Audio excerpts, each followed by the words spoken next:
Hello everyone, আজ আমি দারুণ স্বাদের চিংড়ি মাছ রান্না করেছি, যেটা গরম ভাতের সঙ্গে খেতে অসাধারণ হয়েছিল। এর জন্য আমি 600 গ্রাম মতো চিংড়ি মাছ লবণ হলুদ মাখিয়ে এটা কিছুক্ষণ রেখে দিয়েছিলাম। তারপরে কড়াইটা আমি গরম করে এতে বেশি করে সর্ষের তেল দিয়ে আমি একটু একটু করে যতগুলো চিংড়ি মাছ আমার মোটামুটি তেলের মধ্যে যাচ্ছিলো ততগুলো দিয়ে চিংড়ি মাছগুলো এক পাশ আমি দিয়েছিলাম। তারপরে এরকমভাবে উল্টে পাল্টে চিংড়ি মাছগুলো ভেজে নিচ্ছি। তো অনেকটা তেলেই লেগেছিলো, আবারও আমি তেল দিয়েছিলাম। তো এরকমভাবে চিংড়ি মাছগুলো উল্টে পাল্টে সুন্দর করে এরকম একটা লাল রঙ আসা পর্যন্ত ভেজে নিয়েছি। তো সব চিংড়ি মাছগুলোই আমি এরকমভাবে সর্ষের তেলে ভেজে নিলাম।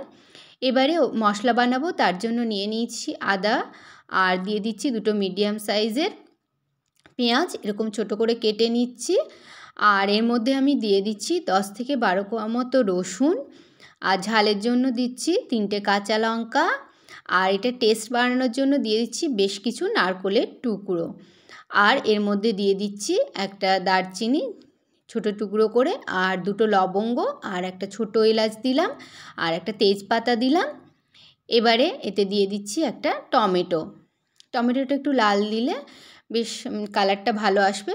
আর এটা পেস্ট করার সুবিধার্থে আমি বেশ কিছুটা জল দিয়ে দিলাম। এবারে এটা মিক্সিতে ঘুরিয়ে নিচ্ছি। তো মিক্সিতে ঘুরিয়ে এরকম একটা ফাইন পেস্ট বানিয়ে নিলাম।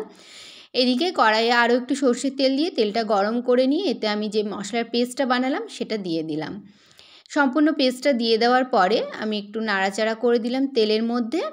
তারপরে এতে আমি দিয়ে দিচ্ছি 1/2 চামচ মতো লবণ, আর দিচ্ছি 1/2 চামচ হলুদের গুঁড়ো, আর 1/2 চামচ জিরে গুঁড়ো, 1/2 চামচ ধনে গুঁড়ো, আর 1/2 চামচের একটু কম দিলাম কাশ্মীরি লাল লঙ্কার গুঁড়ো কালারের জন্য।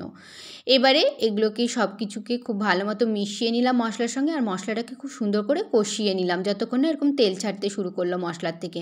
তো মশলার থেকে তেল ছাড়তে শুরু করেছে। এবারে আমি এই মশলাটার মধ্যে দিয়ে দিচ্ছি মিক্সির বাটি ধোয়া জল। তো প্রয়োজন মতো জল দিয়ে দিলাম।